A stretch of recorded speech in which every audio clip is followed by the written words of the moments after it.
On. Greetings, everyone. Welcome to Monday Night Must See TV. Must see TV. Yes, it's Must See TV. With the Hudson Valley Squares, I'm your host, Pete Pardo of Sea of Tranquility. We've got a new Hudson Valley Square tonight. Mr. Butch Jones is in the house. We've got Lynne Versaci, we've got Steve Keeler, we've got Ryan Skow, we've got Nicholas Franco. Chris Allo is MIA. Hopefully he joins us fairly soon. I think he might be having technical problems. So tonight's topic is a very special one. So we're going to be talking about musicians that replaced a very notable musician in a notable band and did a bang up job. So I asked everybody to pick at least 5. Could be a singer, could be a guitar player, bass player, drummer, keyboard player, whatever, that replaced someone in this notable band. And you know what? They knocked it out of the park. Whether they did it for long term or just a short term, we really dug what they did in this band. So that's the topic of the day. And as it's always ladies first here, Lynn, first choice. Thank you. I know Butch has got something to say. All right, so my number one, it kind of coincides with when I was here a couple weeks ago. Our favorite singers. Wait a minute. Wait. I got my hiccup already. Isn't this number 5, not number 1, right? It doesn't matter. The order doesn't matter. Okay. Yes, yeah, so you can count down from 5. I like to go from 1. Okay. Is that okay, Butchie? Not really, but okay. Okay. All right, then it's 5, whatever. But Ronnie James Dio replacing Ozzy in Sabbath for me, right? I mean, Ozzy is amazing. He is Black Sabbath, and that's cool. But for me, Ronnie James Dio, he's one of my all-time favorite singers ever. And I love him. And I feel like for me, he's got a better vocal range. He has more meaningful lyrics. I feel like he keeps the darkness of Black Sabbath with a smoother voice, yet keeps it still raspy, I mean, and hence the cross, sign of the Southern Cross. So I wore my big cross. It's one of my favorite songs. And Never Say Heaven and Hell, Die Young, Mob Rules, like all that stuff. I don't know. Ronnie James Dio just exudes something about him. I think it's a mind, body, and soul thing for me. So definitely my number 1 or number 5, whatever Butch wants me to say, is Ronnie James Dio replacing Ozzy in Black Sabbath. Great choice. Awesome. Potentially, we all could have picked that one because he is like he's probably the obvious, the number 1 cookie cutter. Right? I know. I'm a girl. No. I'm just saying he is. Talk about this topic. He's the first guy that comes to mind because he was such an amazing choice. Plus, he's short like me, and I respect that. And Italian. Well, and he's Italian, see? The funny thing is, really quick, I know you got to go, but when I met him backstage at the Civic Center, I asked him if anybody intimidated him in this business, because a lot of the guys are big, tall, metalheads, whatever. And he said to me, no. And he grabbed my cheek like this, and he said, you do the intimidating. So that was the one thing I'll never forget about him. Spoken awesome. Like a true New Yorker, right? Yeah, totally.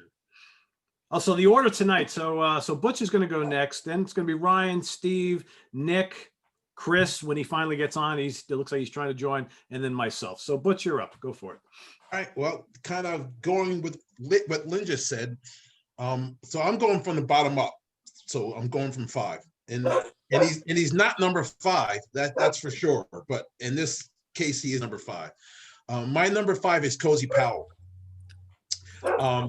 Cozy is without a doubt my favorite drummer of all time, all fucking time, because you have to say it. So him replacing Gary Driscoll on Rainbow Rising, I mean, all I gotta say is Rainbow Rising, and I don't have to say anything else. Cozy just kills from the intro, Phil coming in on Terror Woman, and forget about Stargazers. Like, God damn it, Cozy is just the shit, and and to me that's life altering. And forget that he was in Jeff Beck's band before, and Bedlam before that, and all that stuff of the early 70s. But man, coming in on Rainbow Rising, and God damn, if Rainbow Rising isn't one of the greatest albums ever recorded, especially in hard rock metal history. So yep, that's right, Ryan. You had me at Cozy. Oh, You had me at Cozy. And Butch, Cozy's done it many times. Exactly. More on that later. Yes. Yeah. Chris Allo's in the house, finally. What's up, fellas? Chris Allo. There he is. Hello. There he is. I texted you like at before 7, Pete, to let you know I was going to be late. I don't know if you saw it or not. Oh, no, I did. Okay, that's all right. That's all right. Better late than never, right? Yeah, absolutely. Woo, go replacement people. So, Chris, the order we're going in today, it was Lynn, Butch, then it's going to be Ryan, Steve, Nick, you, and then myself. So we're at Ryan, so go for it. All right, so I'm going to piggyback with Butch here and go with drummers. And band is Judas Priest. Obviously, Judas Priest. Who am I talking about? Les fucking Binks. Joined on Stained Class. You know, John Hinch, Rock'n'Rolla is fine. Alan Moore was good on Sad Wings. Simon Phillips was very good on Sin After Sin. But Les comes in and right away from the opening track, Exciter. You know, with double pedals, just fucking kills it. You know, his drumming on Unleashed in the East is, you know, over the top amazing. For me, the best drummer Priest ever had. He brought them to the next level on that. Hellbent for Leather, and obviously Unleashed in the East. He wasn't in the band for a long time, but he left a huge mark. So my first choice is Les fucking Binks with Judas Priest. Yes. Thumbs up all. Yes. I knew you'd be happy. Les Binks. Fucking Mr. best. Keeler, what do you got? I'm next. All right. I did 5 people today, and I'm leaning on vocalists today. I'm just gonna say a couple guys that I could have mentioned, but I guess I'll do that at the end. So I'm not gonna do this in any order, and I'm gonna say there's a guy named Bruce Dickinson that I've heard I of don't know him. if you ever heard of him. He's I've heard joined of him. Iron Maiden after their second album, and the band's kind of turned into something big. And Dickinson to me is I love the I love the first 2 albums with Deano, but Dickinson joining and just made them into the powers that they are today. Part along with the band, of course. So I'm going with Bruce Dickinson for my first choice, but these choices are in no particular order of mine. I picked 5 people. I'm just going to do Dickinson first because I know somebody else is going to do Dickinson, so I want to get him first. I got Gotta get that in there. He'll always be Bruce to me. Great choice, Steve. All right, Well, Nick, Sam. you're up. So for me, I'm in similar vein as Keeler. I want to get something out that I feel like some of you might add on this. I'm going with, of course, one of my idols in music is Tommy Uten from Amorphous. So we're gonna get him right out of the way. When he took over the vocals in 2004, he took them over for Posse Koskinen, who was good, but Amorphous was running out of steam. They just seemed like they were running out of inspiration. Their albums had gotten progressively less adventurous and less bombastic, and still good. But when they added this young man, he revitalized that band. And I know Amorphous is not on the same level as Sabbath and Maiden, but it's hard to think of another band that's career just completely catapulted into another stratosphere just by adding another vocalist like that on a mid-level band. And I would contend that Amorphous's work since he joined the band, his vocal performances are just incredible because he can do both melodic and harsh vocals so well. He is absolutely responsible for, in addition to their amazing songwriting abilities that continued on as the decades went. But man, Tommy's vocal performance completely shot that band in the arm and helped out. So Tommy Uten is my first one. Yeah. Question. I have a question, Yes. Oh, yes. Mr. Franco. Yeah. So I have the first Amorphous record back from the Z-Rock days, Mhm. the mid 90s. So I don't have anything with him on it. So what album would be a good place to start to check him out? Give me I would say that's a good question. I would say you cannot absolutely go wrong with their last album, Queen of Time, which came out a couple years ago. His melodic vocal lines, amazing. The catchiness. I would say that and Silent Waters is the other. Skyforger. Yeah, yeah. And I would say give Eclipse a try too, the first one he did, which I Oh, love. that's really good. Eclipse, yeah, Silent Water. They're all really good. They're all really good. Yeah. And Nick, I was going to pick him actually, but I had a feeling I wanted to save him for you. So. Yeah, I'm like the poster boy of Tommy Hudson. I'll throw him into anything. All right, Mr. Allo, what do you got? All right.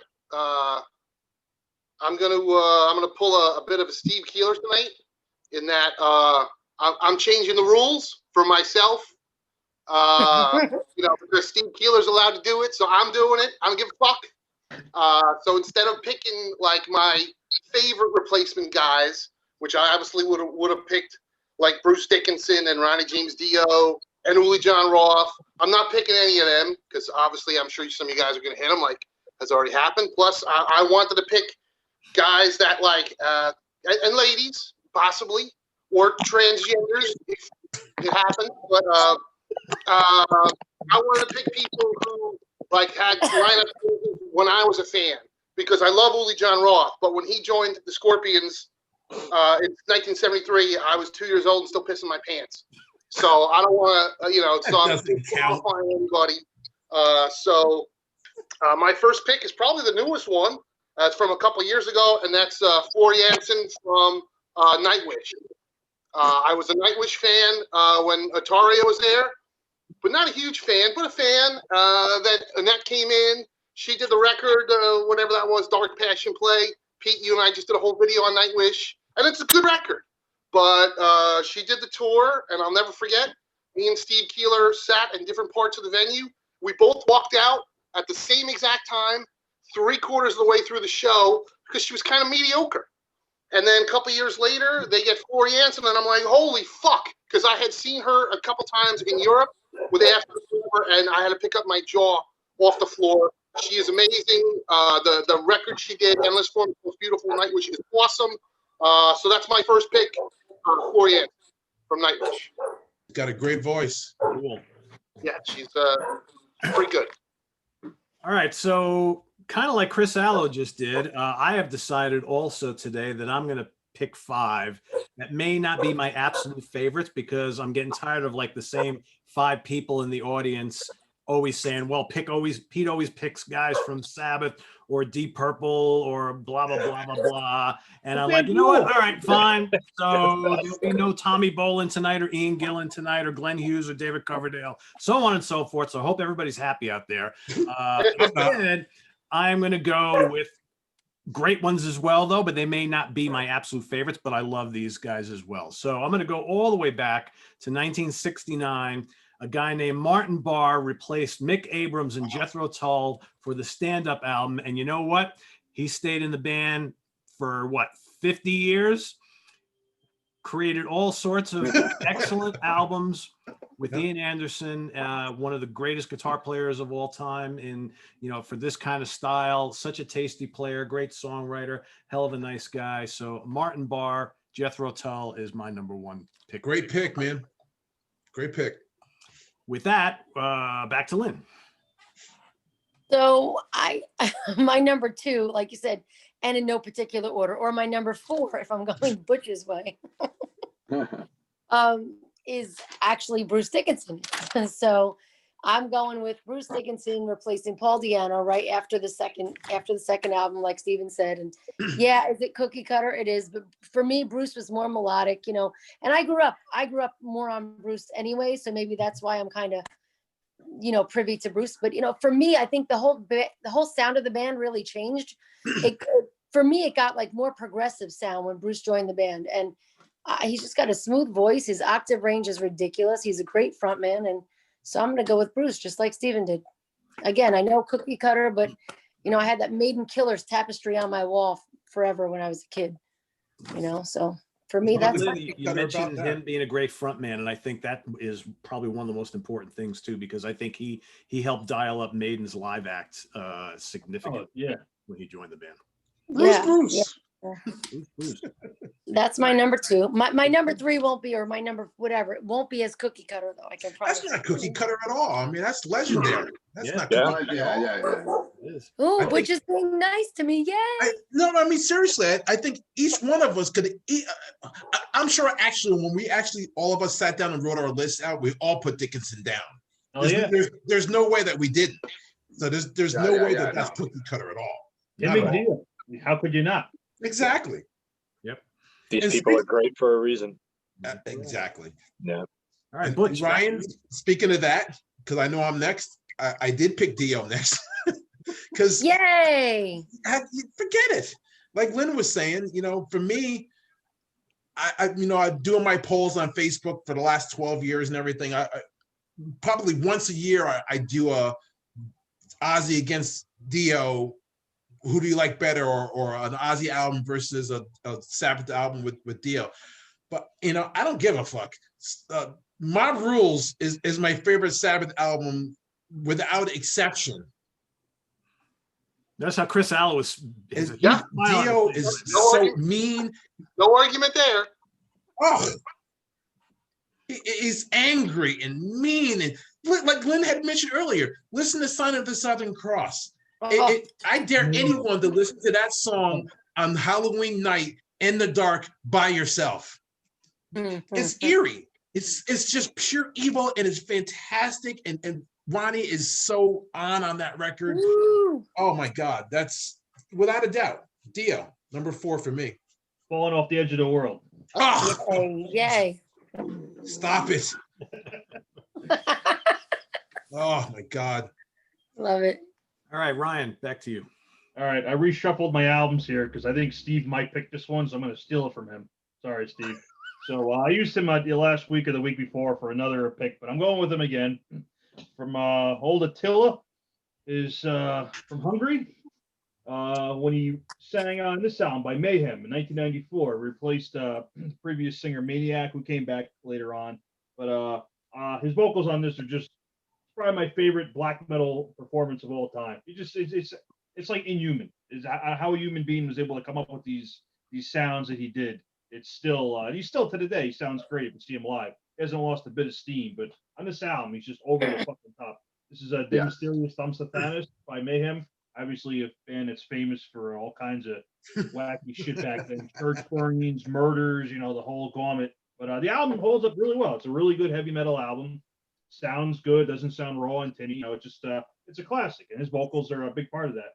So I'm going with Attila with Mayhem here. And if I stole that from you, Steve, I'm sorry. All right, I'm not sorry at all. He's not really at all, because that's why he bumped it up. Yeah. Can I say something first? Sure. Before Steve goes, can you go back to Ryan? Yes. I just have to say, this has to be said. Thank you, Ryan, for wearing that shirt. Move the album. It's about the shirt. God damn it! I don't like Thin Lizzy. I happen to wear my Lizzy beanie, and then Ryan shows up with his Lizzy shirt. So thank you very much. You made me very, very happy. I had to run and change as soon as I knew you were on this. That's all right by me. Yeah, somebody- he's just buttering you up, Butch. If he sees you out in a bar or something, you got to buy him a drink now. So 100%. he's buttering you up. Whenever we can go to bars again, right? So. Oh, Yeah, all right. Hey, you I'm go to safe for a breweries while. on the weekend, so I guess you can still see somebody at a brewery. Yeah, but you now can. we're going in Which the is summer at least. So is it my turn now? And back to It me. is. Yeah, Back it to is. my square. Yep. And there's nothing wrong with being cookie cutter. If you think you're cookie cutter, I think I'm definitely laying on more popular people tonight myself. I mean, some weeks I'll be like Chris and just jump onto something different. But tonight, I'm going with a guy that I'd say it could be on here 3 times because he jumped into Deep Purple, Ian Gillan. And then he came back and he did a beautiful album with Black Sabbath called Born Again that I got to see the tour, the one-off, which he might have been in Black Sabbath longer if Deep Purple didn't rejoin and he came back with Perfect Strangers. So Ian Gillan for tic-tac-toe, 3 squares. Ian Gillan's my Bevan. What's that? Bevan. Bevan, all right. Yeah, you never know who might show up in Black Sabbath. I mean, in Kerrang once they said Tom Jones was joining. Well, that would have That been was cool. an April Fool's joke in Kerrang. This was before we had internet or anything else, and it came out. It's like Tom Jones. I showed him hanging out with Iommi, and it's like Tom Jones. You know what? Tom probably could have pulled it off. Listen, you don't fuck with Tom Jones. I would have listened to that. Tom Jones. I mean, Tom Jones and Tony Martin, right there. Tony Martin is one of my honorable mentions today too, and Chris and I are big Tony Martin Black Sabbath fans. Sure. Me too. And Lynn has the cross from the Headless Cross tour on her, right on her neck. Tear. From the- Did you get that at the Civic Center? They gave her the prop after the show.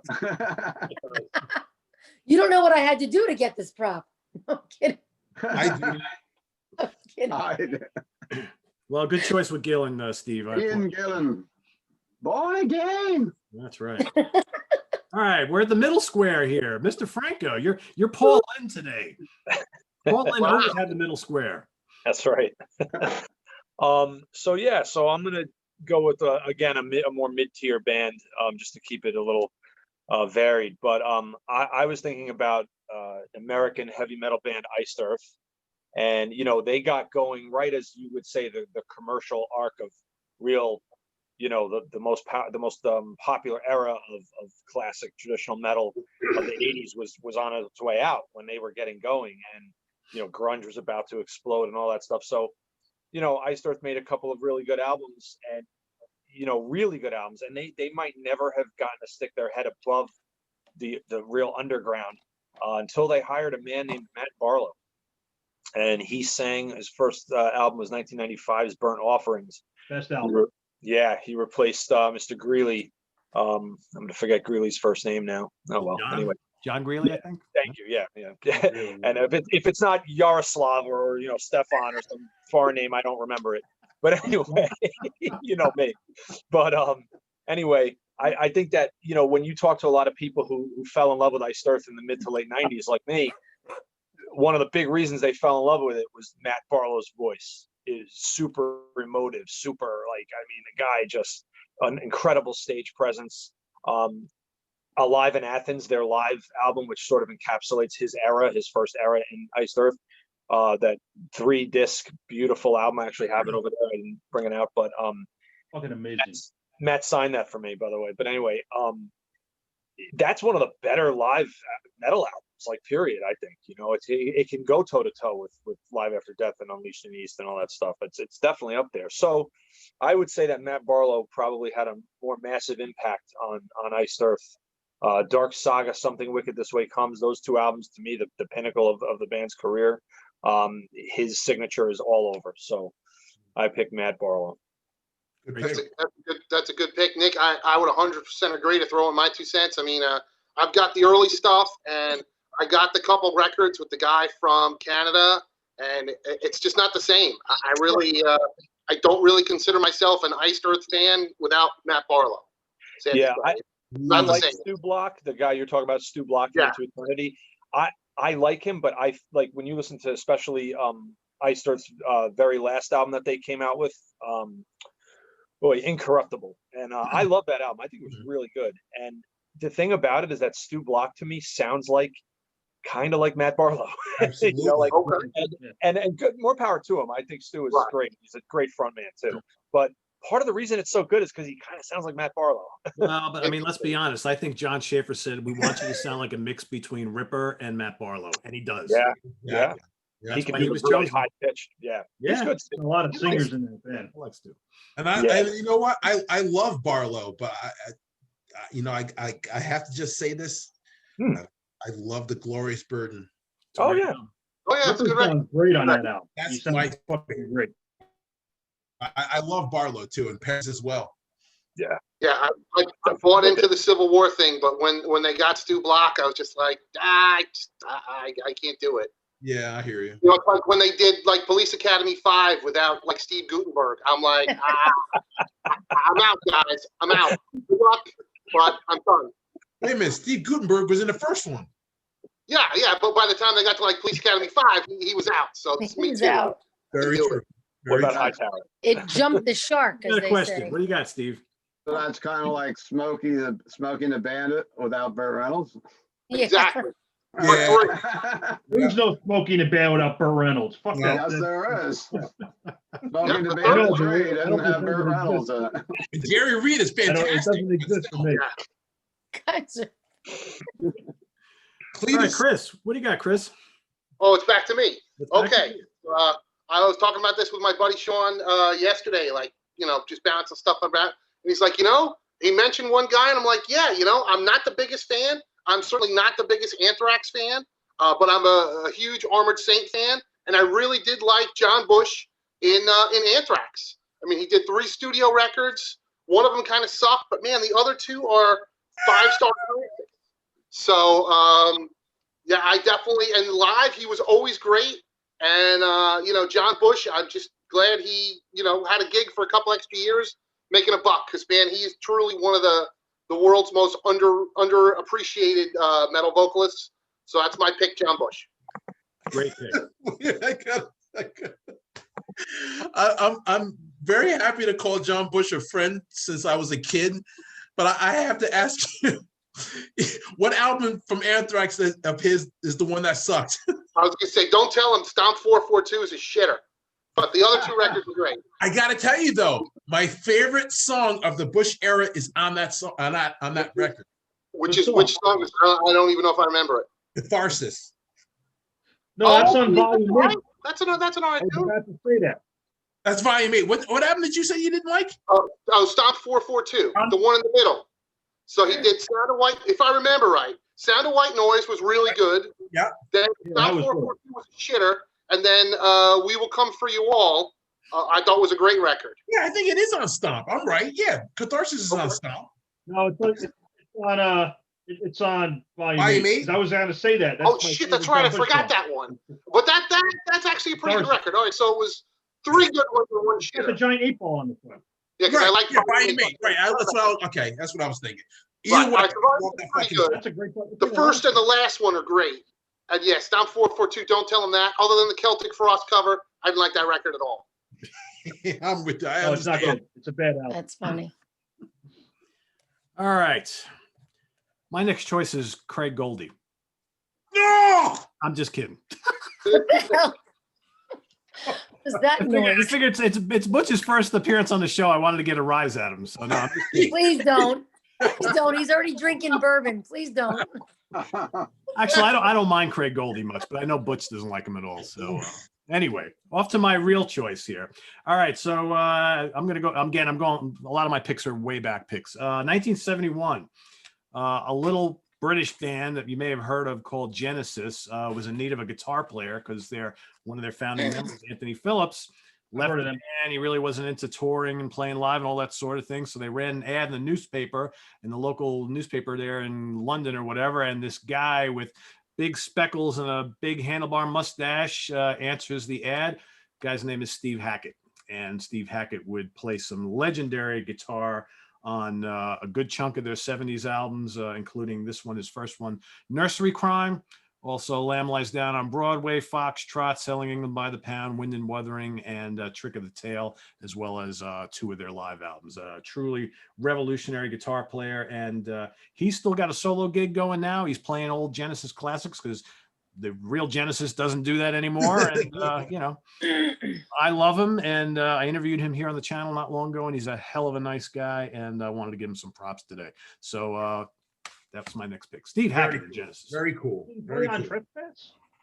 Steve didn't play on Trespass? No, Nice. that's I always thought he did. that's Anthony Oh, Phillips okay. on that one. Wow, okay. Yeah. A little knowledge for me. And speaking of Ryan, what's your next pick? Okay, so this is a band maybe some of you heard of. I don't know. Actually, I'm A sorry. little British I band for a skipped couple over of Lynn. years I'm ago. sorry. Hold on. I went out of order. I was wondering. Lynn, you're next. Sorry. You're Oh, yeah. fired. Yeah. I'm a You're terrible host. fucking I know. fired. Step into my office because you're fucking fired. I'm sorry. I'm sorry, Peter. I'm sorry. All right. I don't know where to go. I have 3 really good ones in my opinion. I don't know. We'll see. Stop it, peanut gallery. So, keep drinking the bourbon. So all right, I'm gonna skip over my other pick because I want to go for this pick. So a little guy named Richard Starkey. Anyone know who that is? Yes. So Ringo Starr, aka Richard Starkey, replaced Pete Best before the band got really big in 1962. So, you know, I didn't honestly know, because when you told me the what we were doing tonight, I was like, let me think of something different, you know. And I just and I always loved the Beatles. I'm a big Beatles fan, but I didn't really know too much about Pete Best. But I guess it was a decision by manager Brian Epstein in 1962 that caused a ton of controversy, kicking him out and getting Ringo Starr. And I don't really know the drama behind it. Wasn't born for quite a long time after that.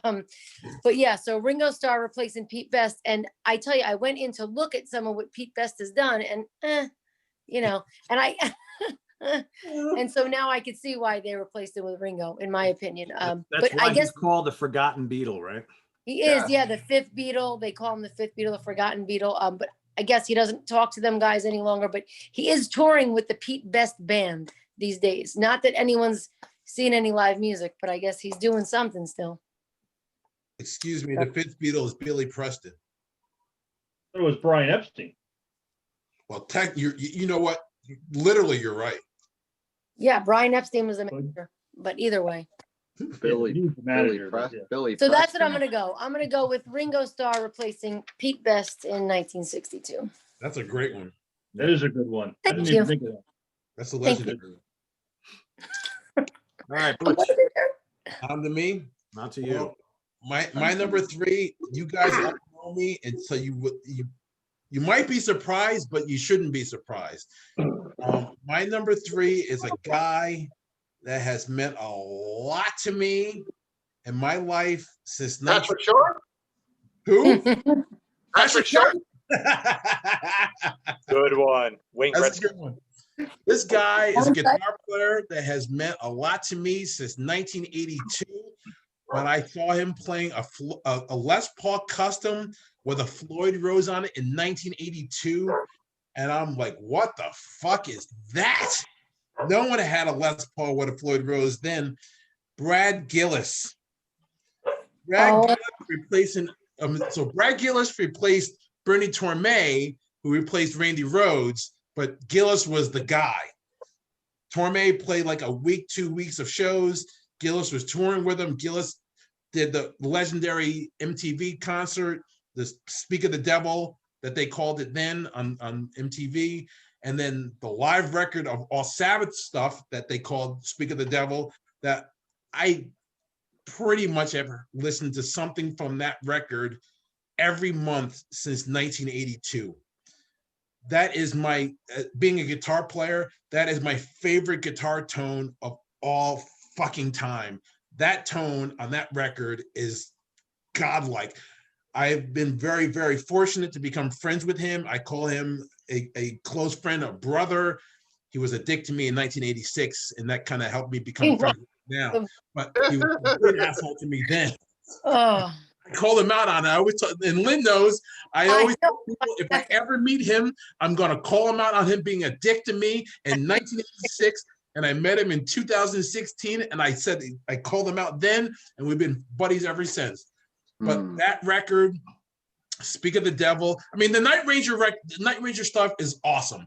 The first Night Ranger record, I don't care what anybody says, is beautiful. That's a great fucking record. It's a great classic rock album. Even the second record is great. The guitar playing is phenomenal. But to me, it's all about the Speak of the Devil record. And every time I talk to him or we text, I have to ask him a different question of something about that record. And I think I have 9 bootleg shows of Gillis with Ozzy on that tour. And I have the last show that he ever did with Ozzy with Pete Way on bass, which is amazing. And Gillis has told me some stories about Pete being, all right, rest in peace, Pete. Pete was the coolest guy ever. And Lynn, again, Pete Way bass. How long have I said that about Nikki Sixx? The Gibson Thunderbird, that's the Pete Way bass. And so Gillis, However, I don't know you have all those bootleg records and never shared them with your best friend. So that's kind of fucked up. That's a whole nother story. Just throwing that.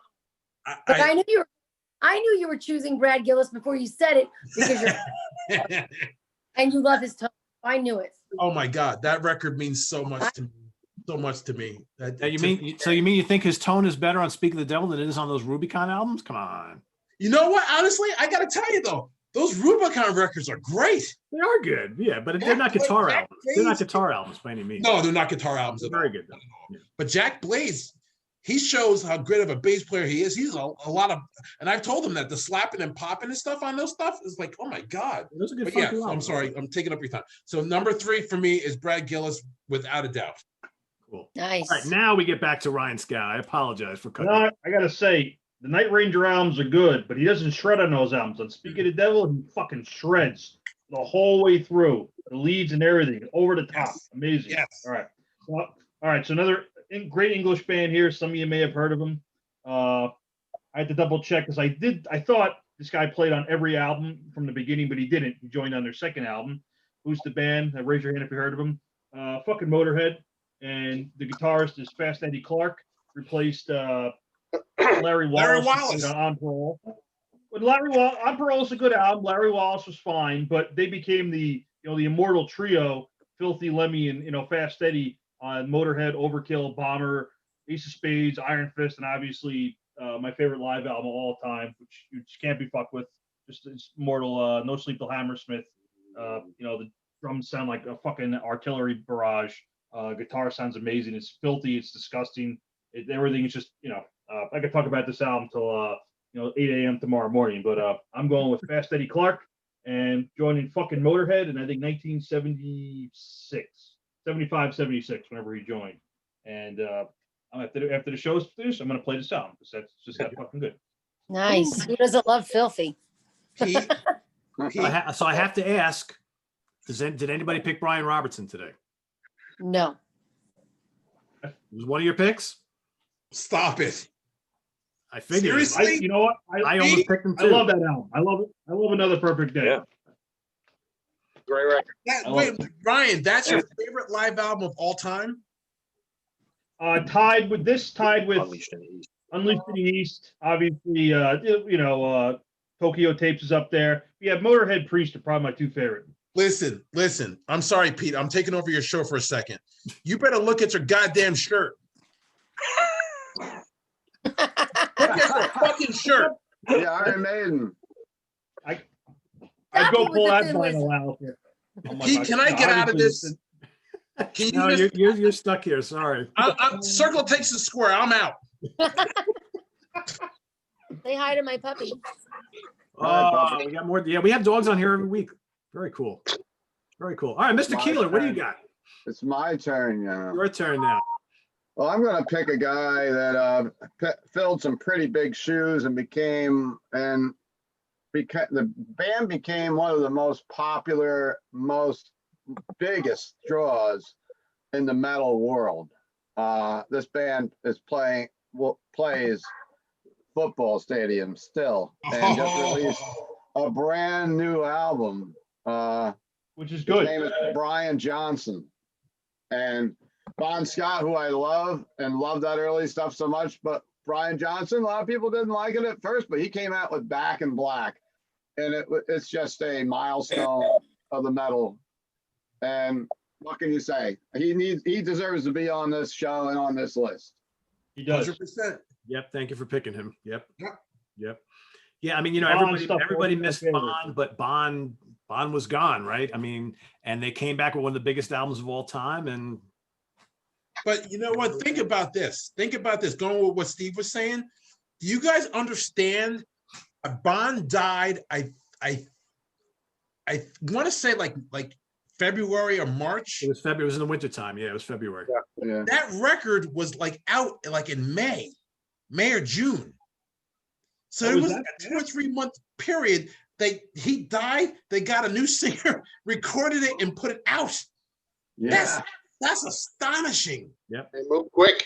That is It's almost as astonishing as Leonard Skinner playing all those years, and then original guy would die, and they'd be back on the road like 2 months later with somebody else.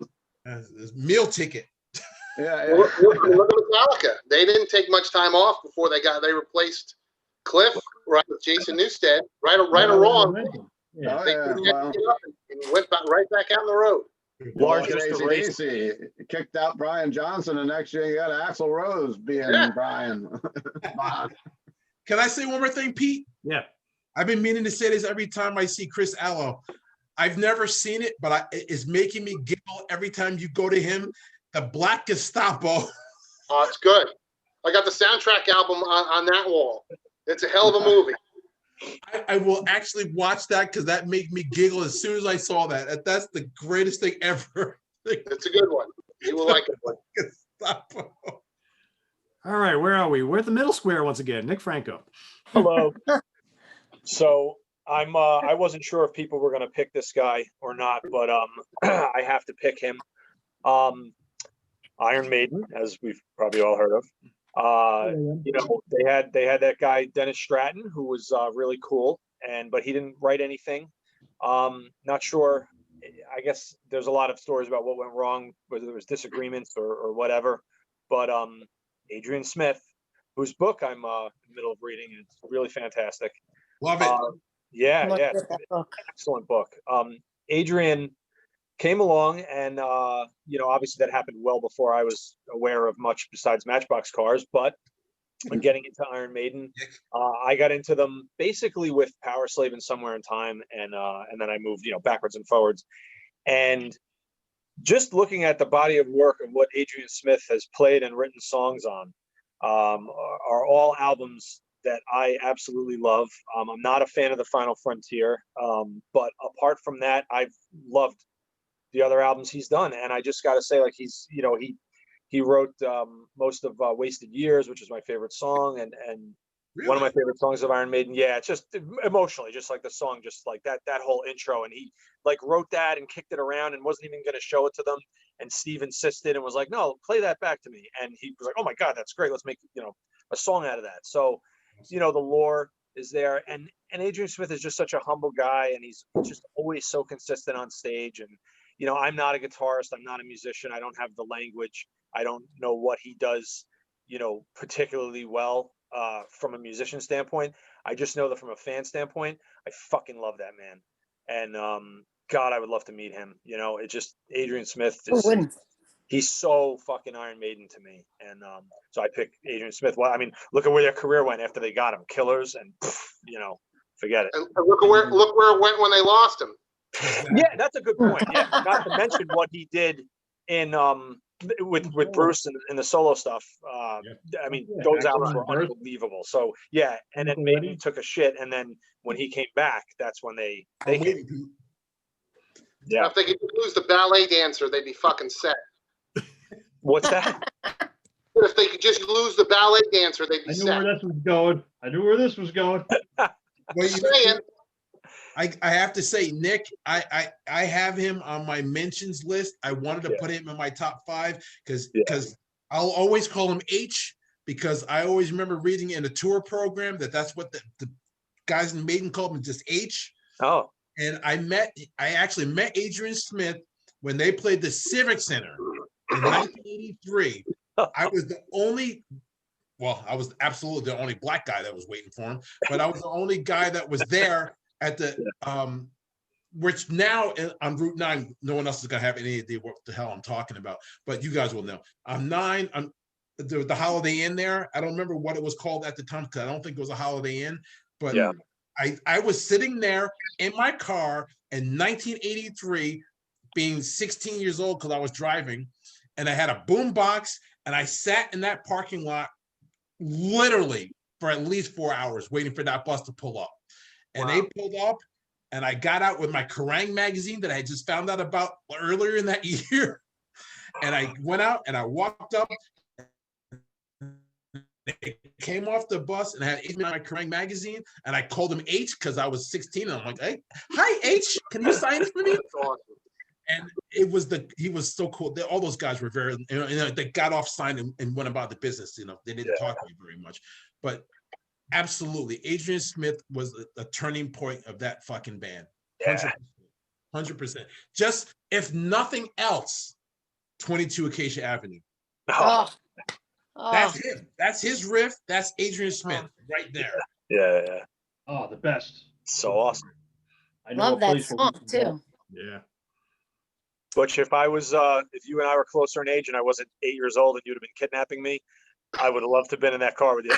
Oh, it was fabulous. It was fabulous. I waited 4 hours and I got 5 minutes. Hey, It's very funny, memorable right 5 around minutes.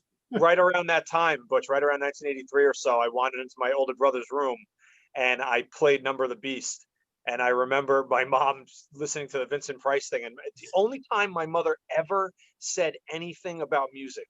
Because I Really? listened to Christ knows black metal, everything in her presence, and That's she never funny. cared. But when I was 8 years old, she listened, she came in the room and she heard Vincent Price and she was like, Nikki, what is that? What is that? What is he saying? That And I is remember funny. That's fun. I love it. Love it. Oh, I miss Vincent Price. Yeah. Legend. All right, Chris, back to you. Oh, okay. All right. Well, first up, this is for Butch, just to show him this is my frame. My buddy Sean got me this. My frame soundtrack album for the Black Gestapo with the sticker. It has original 1975 air in here. So yeah, it's a good movie. Nice. Butch, check it out. Anyway, all right. I'm a huge Misfits, Sam Hain, Danzig fan. I was fucking so excited when it was announced that Jerry Doyle and Glenn Danzig were reunite as the Misfits, and in 2016. But everybody's like, all right, who are they going to play on drums? You know, the last drummer, real drummer from back in the day, Robo. He was like 102, and he sucked back then. So I was absolutely floored when they announced the greatest drummer in the world, Dave Lombardo, was going to play drums for the Misfits. I was so fucking excited. And the show was amazing. I flew to Denver to see him, and they did 12 reunion shows in over 4 years. And I flew to, not flew to all of them, but I went to 6 of them, and it was amazing. Some of the time I would just like focus watching Dave Lombardo, and I'm like, I got to stop that because I'm really here to see the band as a whole. But man, Dave Lombardo is awesome. Of course, his skill level is about a million times higher than is needed, but he's just awesome and brings just such credibility to that band. So that's my pick, Dave Lombardo. He went to 6 shows. Yeah. Then I went to Chicago twice, LA, New York, New Jersey, Philadelphia, and Chicago. Yeah, there was 6. That's awesome. Good for you, man. Chris, Yeah. don't ever feel bad about looking at the drummer when you're at a show, because I do it 99.9% of the time. Nice. That's awesome. Yeah. He was picking out Suicidal Tendencies too when he had that little stint with them. He Oh, was absolutely. fucking Yeah, I mean, he's still with Suicidal.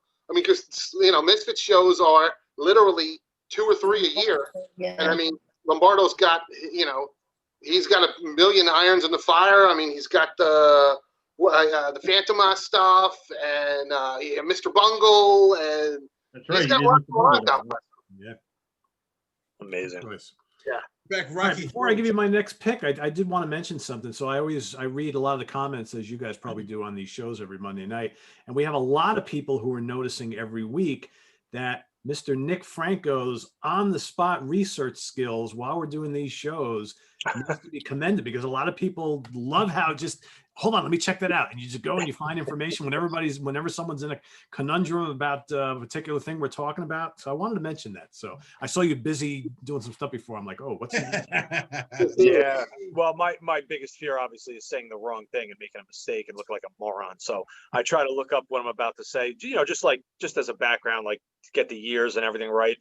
But it's because I watch freaking Joe Rogan, and he's got Jamie that always like looks something up and fact checks something when they're talking. Idiot to me, Nick. Maybe one of these days we'll have a mediator here who can do that for us. But right now the budget's not allowing for it. So Nick, when you get old, you just have that in your head. You just have a computer in your head as you get older. Yeah, my computer's scrambled. Good luck with that one. Good luck with that one. I poured too much vodka in my computer. There you go. Good boy. Good boy. Not tonight, but yeah. All right, so let's go to 1975 here for my next pick. So there was this up and coming band from the Midwest who was doing all right for themselves, but they had yet to really kind of break into the mainstream. A couple little radio singles here and there. The albums were selling okay, but nothing great. But they wound Ooh, I up. know who it is. What's that? Yeah, I'm sure you I know do. who it is.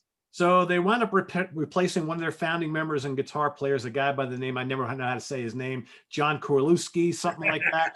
The guy that nobody heard of before named Tommy Shaw, who appeared on the Crystal Ball album. And man, wouldn't you know it, this was the album that really started to, catapult these guys. And what a songwriter, what a singer, what a guitar player. And he's been one of the main faces of the band ever since. So, so important. For me, one of the greatest replacement guys of all time, and an MVP player. So, Perfect, Pete. Perfect.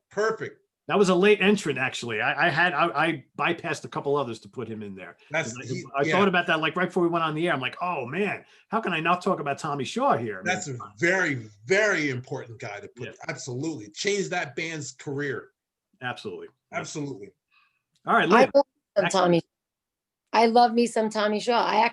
Tommy Shaw and I was a runner at the Civic Center when they played, and we actually have a couple selfies together. Not that I look good in them. Where's the Civic Center at? He looks. Civic Center is. Huh?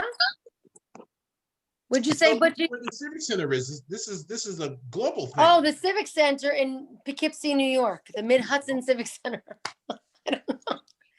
Okay, either way, so I'm going to segue off the whole Dave Lombardi, Mr. Bungle thing, because I am a huge Mike Patton fan, right? Like, I love Mike Patton. I love Faith No More. And but he replaced Chuck Mosley. And I think Chuck Mosley was in the band from 84 to 88. And he did 2 records with Faith No More. And then Mike Patton came along.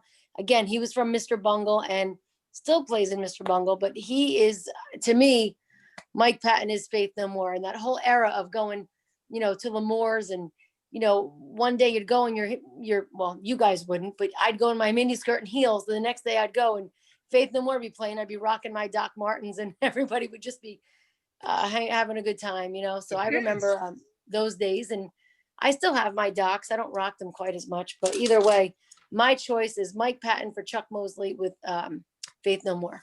That's a good choice. Great choice. I did not see that coming. I bet you didn't. Well, if I'm next, you are. My number 2. I think every one of you can see this one coming. Maybe not, but you should. My number 2 replaced 2 people in 2 different bands, and is absolutely, as a guitar player, he plays a Black Les Paul. Yes, sir. Oh. He is my boy. So I will lean back as I say, John Sykes. I knew it. Sykes is my boy. So John Sykes replaces Snowy White and Thin Lizzy and helps create listen, I'm going to say this flat out, the greatest final album of a band's career. Thin Lizzy's Thunder and Lightning. I can't disagree with that. No, you cannot. That's my favorite Thin Lizzy album. It's monumental. I fucking love it. And then he leaves Lizzy and goes to Whitesnake and replaces Mickey Moody and comes in on the Slide It In tour. Kicks ass, helps Mel Galley break his wrist, and then becomes the only guitar player in Whitesnake and makes their the biggest selling record of their career, the Whitesnake 1987 record that I hope everybody here has, and it's John Sykes. John Sykes. If I may pull a Chris Sallow, I've actually probably bought that album like 5 times, just so you know. Nice. And I'm nice. John Not Sykes. for nothing. I just have to say something. 36 years of friendship, Butch. And I'm wondering my whole life why I have such a love for these Black Les Paul guitars. Like, my favorite guitar is the Black Les Paul Custom, right? The double humbuckers, the mother of pearl inlay.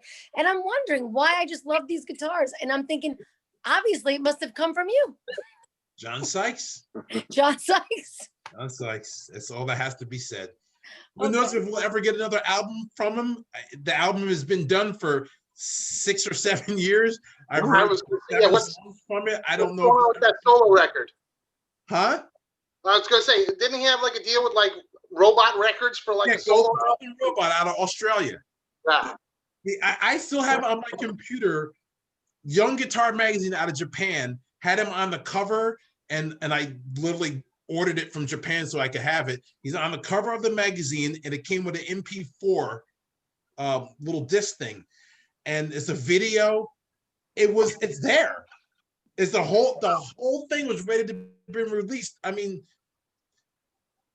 off the top of my head, I think it's like 6 or 7 years ago. I was gonna say, what was that, like 17 years ago? It's pretty much.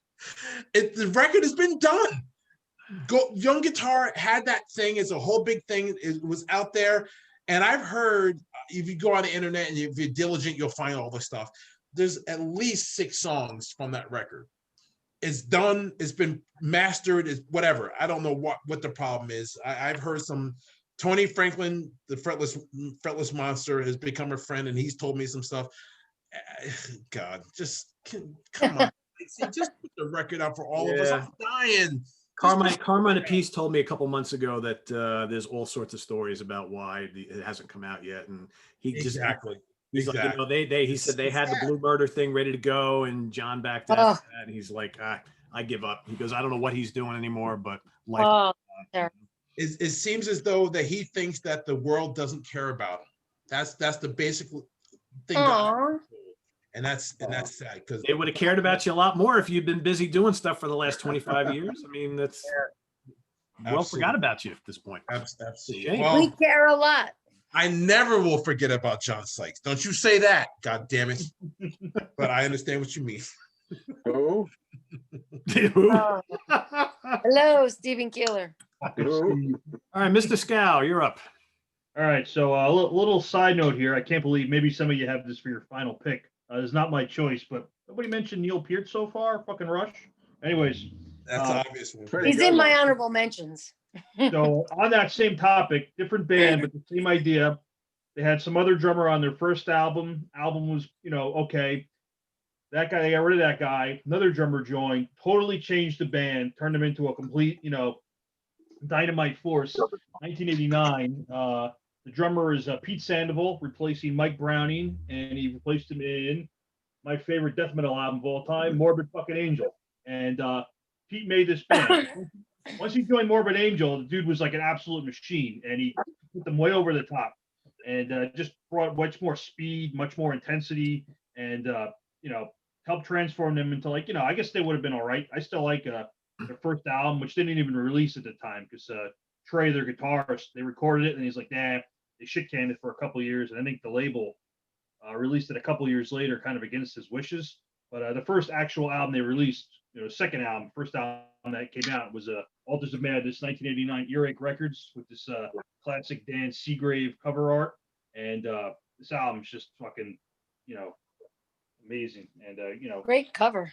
Yeah, great photo of the guys in here from good stuff. Really, probably my favorite death metal album of all time.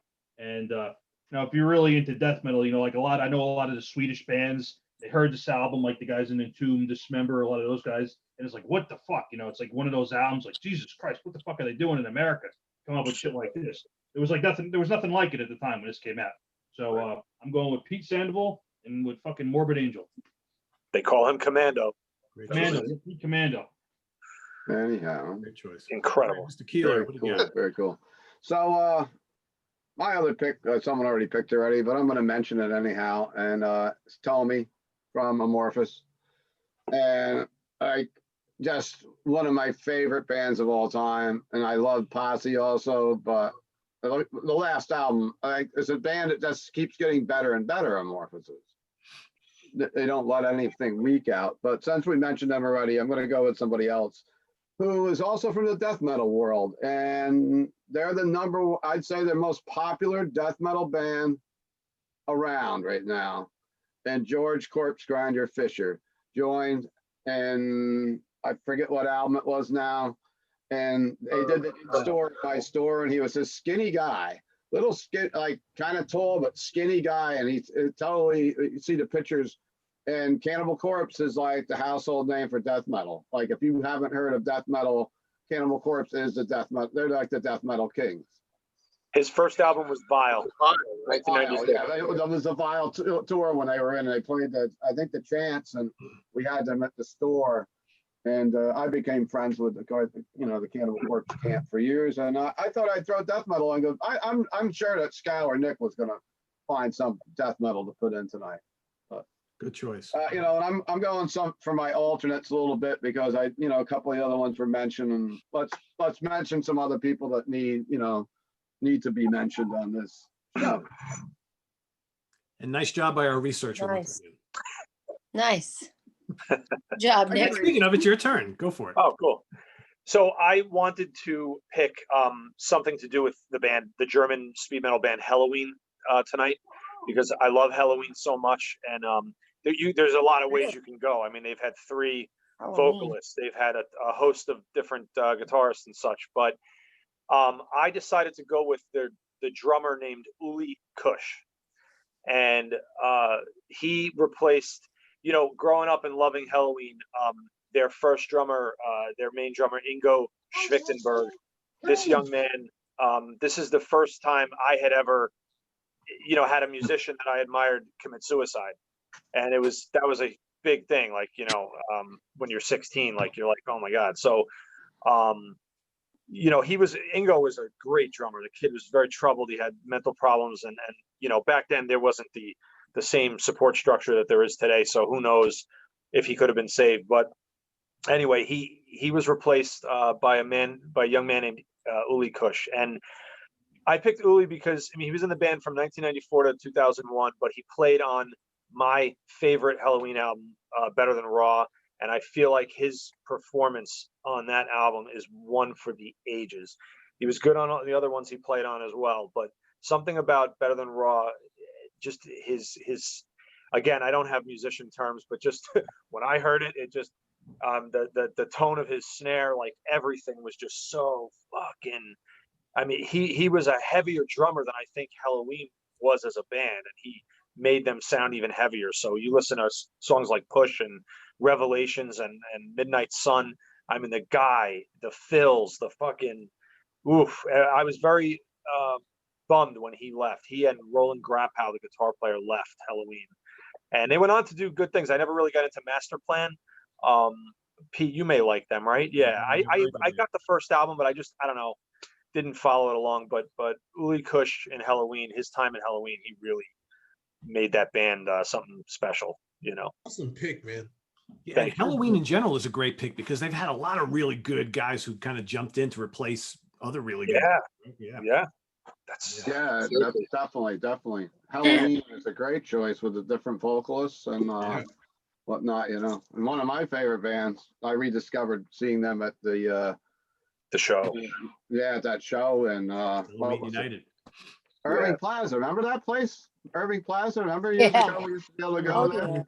Yeah, like last year. It seems like 100 years ago now. It does seem like 100 years ago. Let's hope we get it back. Yeah. Michael Schenker was the last show I saw at Irving Plaza. I think that was the last show I saw there too. Yeah, and we were all there. Yeah. Oh yeah, that was incredible. All right, Chris. Michael Schenker was playing Irving Plaza, and I was at the Gramercy seeing something the same night. I remember that. I forget what it was now.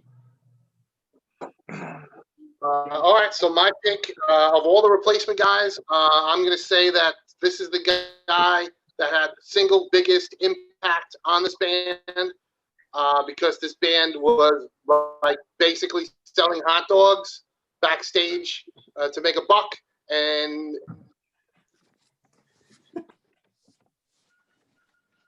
we lose Chris. Where'd he go? Oh man! I want to know who was selling hot dogs. Who's a hot dog vendor here? Now. Shortly after this guy joined the Stratosphere. So, Chris, you got to back up. You were frozen. You were frozen. Get the whole story all over again. Yeah, start over with the hot dogs. Yeah, right. Hot dogs. That's where we lost you. These hot dogs, Newburgh, New York. Yeah, no, they're not from New York. They're from Texas, but yeah, the band was doing shitty with records like Metal Magic, and which are terrible fucking records. My pick's Phil Anselmo replacing Terry. Wow. Wow is right. What band? Pantera. Pantera. Oh, Pantera, yeah. Pantera. Chris, we're Yeah. losing Chris a little here again. No, love me some Pantera though. he's You saying know Phil what? Anselmo replaced somebody. Yeah. Phil Anselmo Oh, is the Yeah, second vocalist for Pantera, actually. Couple Yes. albums nobody talked about. okay. And great to be noted, because I actually had him on my list of honorable mentions, just because of, I'm not the hugest Phil fan in my life. I used to love him a lot in the 90s, but Phil needs to be included in this list for sure. Yeah. With Amen. with the magnitude of the popularity that Pantera has and had, Yep.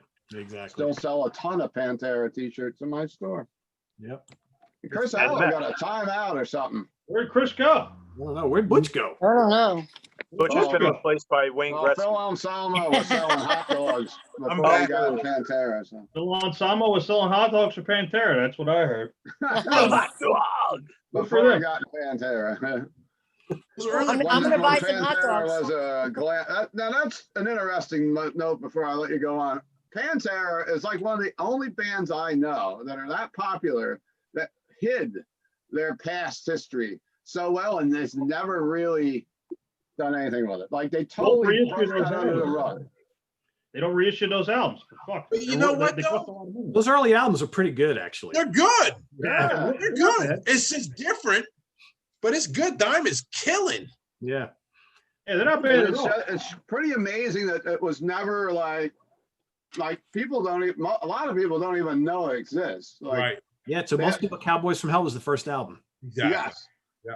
And a couple of them had really bad album covers, if I remember. Oh, the album covers are awful, but the music. Those typical bad 80s metal art. Oh my God. You know what? Psychedelic though? almost. Honestly, it's like Cowboys from Hell. I think, if I'm not mistaken, I think it's the fifth record of Pantera. So they had this whole history, and it's not like it's gay or anything. Oh, sorry, Can't say that. but PC. I'm sorry, but Cancel. it's heavy, but it's not Pantera heavy of the 90s. It's completely a different thing. But But it's the also not glam like their label. It's not. no, glam. it's not glam. You're right. You're it's absolutely right. It's female. not glam. No. They look like everyone else looked like in the 80s. Yeah, those album covers are awful. They're awful. They drew them themselves. All right. So my next choice, 1982. A guy you may have heard of on drums. It's another guy you may have heard of, Ian Pace, in a little band called Whitesnake. For the album Sliding In, none other than Mr. Cozy Powell. You know what? You could have picked. I almost picked Cozy in MSG. I almost picked Cozy in Emerson, Lake and Powell, and or Emerson, Lake, I mean, you already gave us the Rainbow one. So, but yeah, but I mean, Cozy was like, and quite frankly, who did he replace in Sabbath? I can't even remember now. I don't know. It doesn't really matter. But Technically, Bevan. yeah, I could have been. Yeah, I don't remember exactly. Chris would know, and he's not here right now, so I'm not sure. But yeah, I mean, Cozy Powell was, for lack of a better term, he was kind of like that hired gun for many years, and he would come in, replace another kick-ass drummer, and just kill it time and time again. And I think most of us who love him wished he would have stayed somewhere long enough to, because I think that was always, for me, that's the only thing about his career that I never liked. It's like, granted, he played on all these amazing records and all these great bands, but I would have loved for him to stuck around with one band for like 5, 8, 9 years, 10 years, or something like that. He was with Tony and Sabbath for a while, but unfortunately, that was a time where nobody was listening to Sabbath. Unfortunately, right? I was. I mean, I was too, but I'm talking about like the masses, right? I mean, Yeah. I think the casual Sabbath fans probably don't even know, or that he was ever in the band. Absolutely. I mean, there was a time where it wasn't Vinny or Bill. It's like, yeah. to Cozy Powell. So that's my number 4 choice. Nice. Awesome. Oh, there it is. Chris is back. Chris. Chris, can you answer a question for us? No. I see What it. What was So who did Cozy replace in Black Sabbath? say again? Who did Cozy Powell replace in Black Sabbath? I don't remember. In 1987, that had Terry. Chris was Yeah. having technical Bad difficulties. area. Shine from the Flash. Crazy Chris Allo. Ah, Bad area. Tech support. My God. Chris was coming from Indonesia tonight or something. That's so messed. Calling from the fucking moon or something. All right, we better move All along. right, Lynn, back to you. Oh God. I'm sorry. Poor Chris. I'm Chris. sorry. I'm freaking crying over. Is there like an outtake button? This is it. This whole show is an outtake, Lynn. Come on. Oh God. Either way, I love Cozy. Good choice because Cozy's on my mentions list. Either way, my love for drummers. Mentions anyway. list. It's a list. My mentions. Oof. All right, listen. Number 5. Ready for this, Butch? Okay. Janet Gers. Oh, I'm out. I'm sorry. And everybody leaves. I had to do it. No, I had to do it. I'm sorry. I'm the worst best friend ever, but I had to do it. Steve, all you need is a guitar to sling around your shoulder, and you would have the whole Well, I listen, forgot my bourbon. Now I'm out. Hey, Butch, look. listen, in his defense, he was very nice to look at when I was up front watching Maiden. I had no problem with the whole dancing around personally, but Steve Harris is the sexiest member of Iron Maiden. Okay. I know that. I know Thank you. that. I love Steve Harris. You're factually correct, Nick Franco. Thank Factually you. correct. Thank you. I do love Steve Harris. I do. So wait, you know what? Actually, speaking of Steve Harris, this is a great segue into my number 5, and this is why. So my number 5 is Nico McBrain, right, replacing Clive Burr. Okay, Love Clive though. I do love Clive Clive. is the fucking man. However, Nico's Nico, right? What could I say? And Nico, it's funny. So I, again, doing some research because I'm trying to keep up with the boys because you guys know, a little bit more about music than I do. You know, And it's so in 1979 in Belgium, right? So Nico played with a band called McKitty. They actually were on the same bill as Iron Maiden and Nazareth, right? Wow. So Steve Harris saw Nico do an impromptu drum solo, and his heart, and he just went crazy. It was like, oh my God, who is this guy? Loved him. Clive's playing wasn't what it used to be. His heart wasn't in it anymore. So Nico was the first drummer that Steve Harris actually thought of. And it kind of goes down like that. Like, how's that for being at the right place at the right time, And now Nico is, a huge part of Iron Maiden. So I thought that was a really cool story when I was looking that up. I'm like, Mick Kitty. So now, I didn't have time before the show to check out this Mick Kitty band because I kind of now I'm nosy. And I just want to see like how his playing differed, from then to now. But yeah, so my number 5 pick or number 1 pick, whatever you call it, is Nico McBrain for Clive Burr. Hands down. A lot of Very good. the classic choices that Harris made, he was very, very focused on like, yep, we want that guy. And when they saw Samson play, they're like, yep, we want that guy. I think Deano and Clive Burr, I guess Clive Burr was a bit of a maniac too, like, as a roommate or whatever. Like in the Adrian Smith book, he talks about how Clive was just a nut. And I think that kind of probably the drugs and everything probably kind of like helped fuel that decision. That's pretty cool.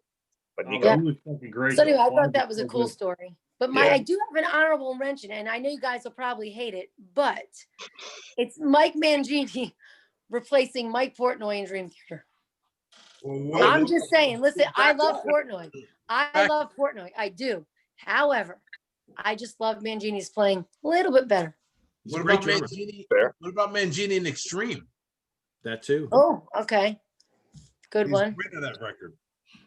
nice. I will say, Lynn, to back up to go a little further with Mangini, he's as good a drummer as Portnoy. I think Portnoy brings some things to the table that Mangini will never do. Like Portnoy is just like Portnoy is almost like a front man behind the kit, and he's he's a big personality. Great But personality. Yep. he is.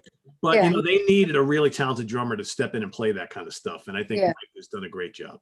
Yeah, amen. Mangini and Annihilator. That too. Yep. Right? Wow. Either way, Forget those are about that. those are my girly picks that I had tonight. Ah, shut up. Hey, keep drinking that bourbon, will you? Well, hold on. Okay. I'm Peter drinking Brady. beer. I gotta get up and get more That's ice. how you know. That's how you know Butch has drank a lot of bourbon. He starts doing a Peter Brady when it's time for a change. I have a change. I love you, Butch. You know that, right? I love you too. You know that too. I know. Well, it's my turn. Yes. And anybody that knows me, you know what? I mean, let me even back this up.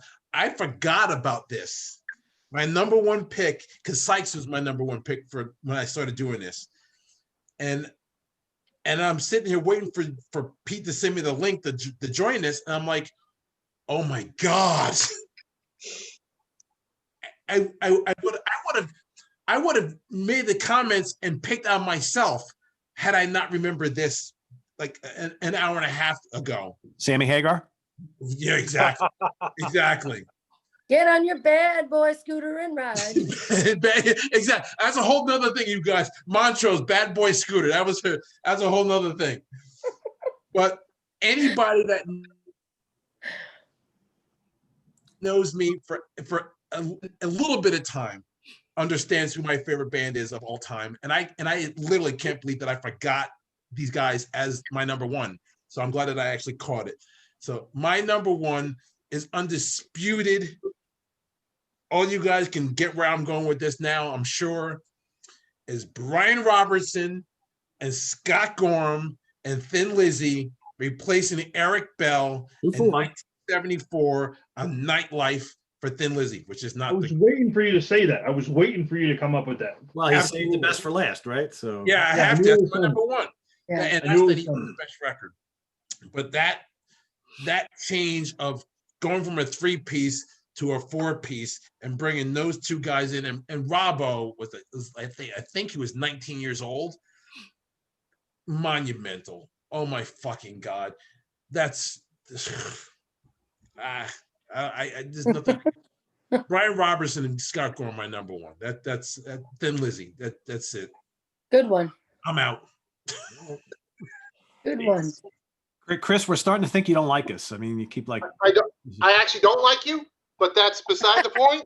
All right. Hey. Just try and keep it honest. I'm just kidding. Yeah. But am I up? Not quite, though. We just wanted to make sure you're still. No, you're not up. All right. Where's Chris? Ryan's up. Okay. All right, so, I was waiting for Butch to pick that. I knew it was coming here. Oh, All right. One of my all right, so this guy was one of my favorite clean metal, like traditional metal vocalists. Actually replaced another guy that was phenomenal. So Swedish band, very famous 80s Swedish band, probably one of the bigger metal bands from Sweden at the time. The band is Candleman. oh. Messiah Marklund. Yeah. Johan Langquist, who did Epicus Dumicus Metalcus. He was only a session vocalist. He wasn't even like really in the band. Great vocalist. He never did anything after that, after he quit Candlemass, until actually joined him again recently. But like 30-some years, he did nothing. But after he left, and the band wasn't really going anywhere, so Messiah called him up, and he's like, I'm joining your band. I will sing for you. You don't have a fucking choice in the matter. I'm in the band now. And they're like, oh, okay, you're in the band. So they went out, they recorded the second album, Nightfall. This is just a phenomenal fucking album. Great choice, Ryan. I bought this on tape for $1 when I was like 17. Opened up with The Well of Souls, and I'm like, oh, mind blowing. So good. So my number one choice is Messiah joining Candlemass on the Nightfall album. I guess I'm gonna have to look that up. I never heard of them. Oh, you'll love it. I have love to it. ask you guys, do you guys have the first? Well, the first two, but absolutely the first. Do you guys have the Memento Mori record with him? Yes. That's Awesome. That is the shit. I love it. This is my favorite thing he's done, but that is really, really good. Okay. Listen to At the Gallows End. Holy that's great. crap. Okay. I saw them on their first U.S. tour with him on vocals way back when at L'Amour's. Wow. Yeah. Me too. I think that was I want to say 1989 with Yeah. Liege Lord. The show I saw, Pete, was at Sundance. Wow. Liege Lord and the Cycle Sluts from Hell opening for Candleman. Yeah, I saw the L'Amour show. Yeah. I have a Liege Lord's record on cassette. Nice. I don't know which one it is, but I have it. So cool. Mr. Keeler. Mr. Keeler is up for his final choices of the evening. I'm also going to plug Rock Fantasy because it's Record Store Day, Black Friday this week, and I got to hop off after this, after I do my picks here because I've got quite a few things I have to wrap up. UFO. But I mean, I have to mention this has been mentioned already. Ronnie James Dio, Black Sabbath. Did it twice with Black Sabbath, actually. He came on and replaced Ozzy Osbourne, and that was about right around the time where I was starting to go to shows, and Ozzy was gone, and Dio was in, and Black Sabbath were huge. Ozzy wasn't as huge as Black Sabbath. Like now everybody thinks Ozzy, Black Sabbath, but then when Dio was in Sabbath, they were headlining and co-headlining. I saw them at the Lebanon Valley Speedway with Blue Oyster Cult. Oh, you dick. Tour. Butch likes it when I mention this. Hey, Butch, I saw Another Perfect Day at the Chance. Were you there? Oh, fuck you. God damn it. One of the only guitar players I have not seen that I really need to see, and I'll probably never have a chance. I've never seen Robbo. It was good.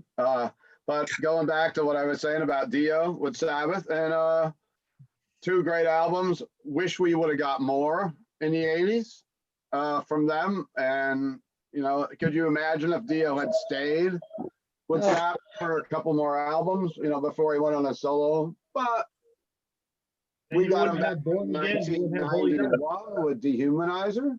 Dehumanizer rules. And I got to see that at the Beacon Theater. I was there. Dehumanizer is one of the best Black Sabbath albums. Yes. I think that is very underrated. Yep. And I just got that on vinyl as a repress. They actually just remastered that and put that back out. It's been hard to get. I think it's been back ordered forever. All of a sudden it came in my record box at the store like 2 weeks ago. I only got one, of course.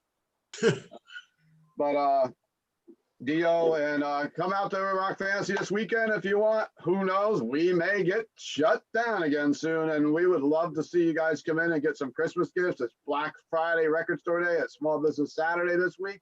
You can also shop online with me at rockfantasy.com. I've got some, I'm going to do a couple honorable mentions, and I'll let you guys run the show. I'll come see you. Todd Latour, Queensryche. Queensryche is back with me in a big way. Queensryche years ago. I loved Jeff Tate, the early stuff, and the last couple Queensryche albums I love. And this guy stepped in and brought it back with them. Tony Martin, Black Sabbath in the 80s. I'm a big Tony Martin fan, as is Chris Allo. A lot of people didn't listen, but Me Tony too. Martin Me too. with Sabbath. Michael Graves with the Misfits. Back in the day, those couple Misfit albums I love. Graves. I never got to see him. I wish he could have stayed in the band a lot longer. And David Coverdale with Deep Purple has to be mentioned.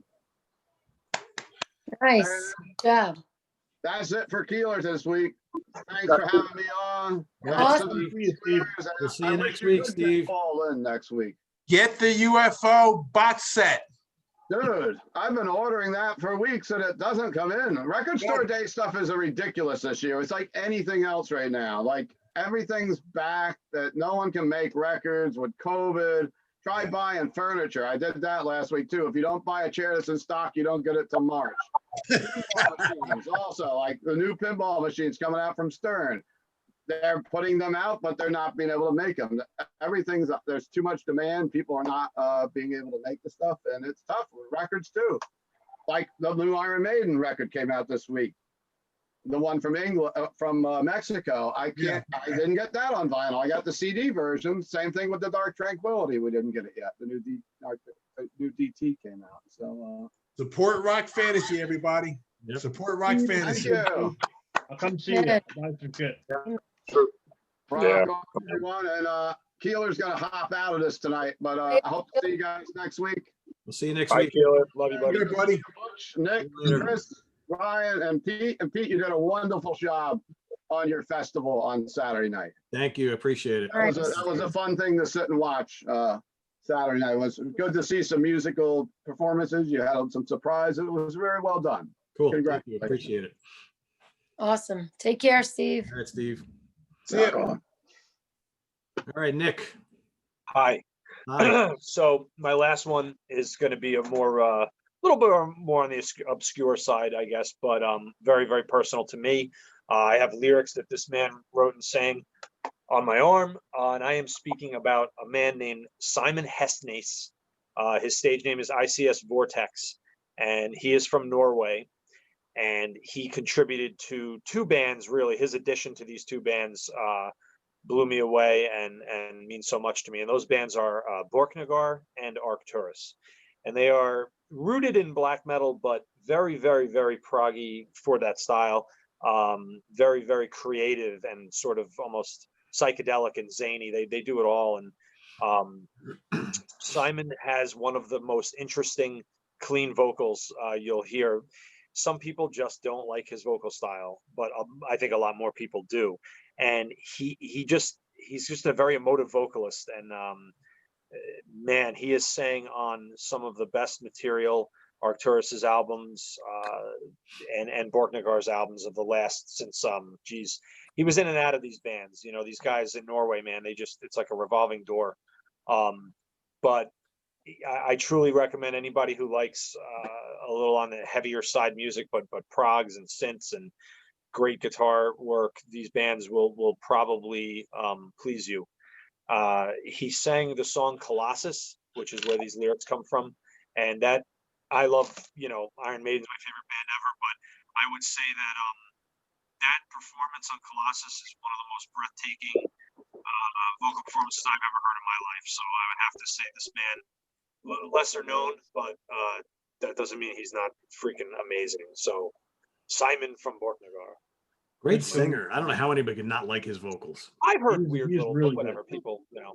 And I He's always good. miss meeting him. It's like him and I cannot be in the same room at the same time. Everyone I know has met this guy. Like, oh yeah, I just went around the corner to pee in the fucking alley, and he was there, like at a show he performed, like Maryland Death. And I'm always like 2 minutes too late. I never meet this guy. And one of the things that 2020 took from us was I was supposed to see them 3 times. I was going to go to, like, you know, New York, Philly, and Baltimore, some shit. I had it all mapped out. They were going to play, and I was definitely going to meet my man, but not now. Next time. Bummer. Next Yeah. time. All right, Chris. All right. Well, I was gonna pick a guy that was already brought up twice so far, Cozy Powell. So I'm not going with him, but he replaced Terry Chimes in the Clash. That was your trivia question from before. So I'm not going with Cozy Powell though. But mine is sort of like Nick's. Mine's just total personal reasons. Is I'm a huge Slayer fan, and I was really bummed when Jeff Hanneman had to leave the band, and Gary Holt was the replacement, and I didn't see him for like a year. I'm like, man, they lost Jeff, they lost Dave Lombardo. I'm like, this sucks, man. I'm done with this band. But then I wound up going after about a year, and I was like, holy shit, man, this is great. Like, you know, it's not, of course, I'd rather have Jeff Hanneman, but if I can't have Jeff Hanneman, having Gary Holt was awesome, especially I was a big Exodus fan. So for me, he kind of, you know, gave me Slayer for the last, whatever was, you know, 6-7 years that he was still around, that the band was still around. So he's only on the one Slayer record, Repentless, which is not the greatest, but he's on it. So, but that's my pick, Gary Holt from Exodus in Slayer. I mean, he's a tremendous player. Yeah. Right. He is. And Gary Holt, back to us local people here in Poughkeepsie, New York, I went to see Exodus play at the Chance 10 years ago, maybe even more than that. I remember the show. There was nobody there. Yeah. And I was on the side in my spot, quote unquote, and Gary Holt came up and we were talking, and he was a Houston Lizzy fan. And I think I must have had a Lizzy shirt on or something. And we started talking about Lizzy. And then he had to like, hey, I gotta go on stage. And then he went up and played. But I'll never forget that Gary Holt was a big Thin Lizzy fan. Nice. I was really drunk at that show, and I went in the mosh pit when Exodus played, and somebody punched me in the face and knocked me out cold with one punch. And it really sucked. That does suck. There was blood yeah, it's a good memory now, but it's kind of funny at the time. But after the show, I walked out because I was with my buddy Rich, who's, he's like, go to the car. I have bandages and stuff. So I bandaged my head up. Oh, that sucks. Come back in. And the singer for Exodus at the time, Rob Dukes, was outside the chance. And he's like, please tell me that happened during our set. And I'm like, yeah, some dude blasted me in the face. And he's like, that's fucking awesome. He gave me this huge sweaty hug. And he's like, that's so fucking cool. He's like, I'm so glad. I'm like, well, it didn't really hurt. I was fine. I'm like, it's just a flesh wound. It was fine. But yeah, Rob was like, he gave me this big bear hug, and he's like, that's fucking awesome. But yeah, right in the middle of the set. But that's awesome. Nice. That was my story of that show. That's funny. I'm dying to know what piece number 1 is. Let's hear it, Pete. So like I said, these aren't my picks today, aren't necessarily my top ones. Because if I went that route, you would have heard Ian Gillan, and you would have heard David Coverdale, you would have heard Tommy Bolin and Ronnie James Dio and all the usual suspects. So those are my absolute favorites. But I wanted to go a little different today and pick like the next tier. So I just noticed I actually had another one that I was going to pick, but I decided I haven't given really any love to some singers here, and I really like this guy, and I think this album that I'm going to show and talk about is probably my favorite album he ever sang on. So he replaced the guy in 1982 named Gary Barden in a little band called I'm talking about Graham Bonnet, Assault Attack, Michael Schenker Group. There he is. Yes. Sunglasses and the short hair. Bomber's jacket. Assault Attack is a great album, and frankly, no disrespect to Gary Barden. I like Gary Barden a lot, but man, just there's no comparison, right, between the two. Great record. Graham just comes in on this album and absolutely slays. Of course, then he screws it all up by getting drunk at the Reading gig and being an ass, and he gets booted out of the band practically before it even starts. But he's been singing with Schenker for a number of years now on the whole Schenker Fest and what have you, which is great to see. But this album is a absolute monster, and he's so good on here. And quite frankly, when I had, and again, no disrespect to Gary Barden because I like him, but when I heard that he had come back into the band again for the Built to Destroy album, I was like, yeah, what happened? Back then it's like unless you were reading like Kerrang magazine, there was no internet back then. So you had no idea what happened at that show, right? Nobody knew. Kerrang was the Bible. Yeah. It's like all of a sudden he's gone and Gary's back in the band. You're like, yeah, I like the other dude better. What happened there? So that's and if you want to know who that booted out of my list, Terry Bozzio replacing Bill Bruford in UK. Oh wow! And I love UK. I love Terry Bozzio. I love UK. What's I know you love I like the first UK album better. Ooh, I don't. And I love Bill Bruford, but it's almost like you didn't miss Bruford with this. No. Drumming on this album is just absolutely off the charts. Yeah, I'm with you. Even being a guitar player, and I love Alan Holdsworth. That I like the second. I like Danger Money better. Do you? Well, a lot of people feel that way. Yeah, it's shorter. It's to the point. But both those records are fucking fabulous. Oh, they're amazing. They're amazing. And I have one more too. So yes, Rick Wakeman leaves the band because he hates the Tales from Topographic Oceans album. And they're like, all right, well, whatever. They decide to do this other album. They bring in this guy from Switzerland named Patrick Moraz to do the Relayer album, which is one of my favorite Yes albums of all time. And here's another instance where I love Wakeman. I love him. Yep. but man, you don't even miss him on here. And then bloop, he's Don't back miss and him at all.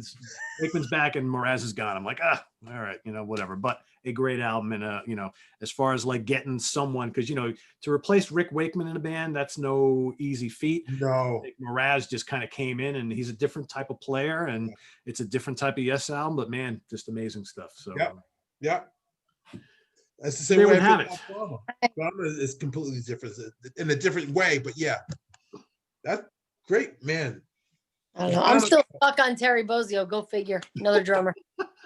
Listen, Sorry, I can't help it. you guys I know saw him how I like what, feel a about year or Graham two Bonnet. ago. That guy's unbelievable. He's unbelievable. Yeah, he is. He is. Oh, Well, we talked a lot about a lot of unbelievable musicians and singers. Yeah, here we today. did. It was a So good- I think it's it's a testament to, you got some of these classic bands and I always say this, it's like just because someone leaves the band doesn't mean they can't continue on as good or better. There's been instances where that was not the case, but in all of these cases today, you know what? They didn't miss a beat. Someone stepped in fresh and killed it, and that's what it's all about. That's what It's all about. being a successful musician is all about, is being able to kind of handle a job that you're not used to and step into someone else's shoes and do really well for yourself. And when the fans recognize that, you've done a good job. and we could all have a laundry list of honorable mentions for sure. Because I got a list right Yeah. here, so we could go on for another show on that. So I know, right? Yeah, good.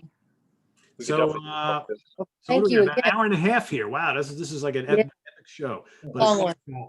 but a good show. So I want to thank once again Chris Allo, Nick Franco, Steve Keeler, who's off getting ready for Record Store Day, Lynne Versaci, Ryan Skow, and most importantly, Butch Jones in his first week on the Hudson Valley Squares. We'll see everybody next Monday night for another night of mayhem here on the channel. And Woo! this is on the web at www.seatranquility.org. We're on Facebook. We're on Twitter. Of course, we're here on YouTube. Everybody say it downside. Damn time. all the damn time. But the All the damn got it time. correct today. I messed that up once, never again. Oh All the damn God. I didn't know you were saying. I just said John Sykes. All right. So for the crew, I am Pete Pardo. Good night, everybody. We'll see you next week. Take care. Bye. Yeah.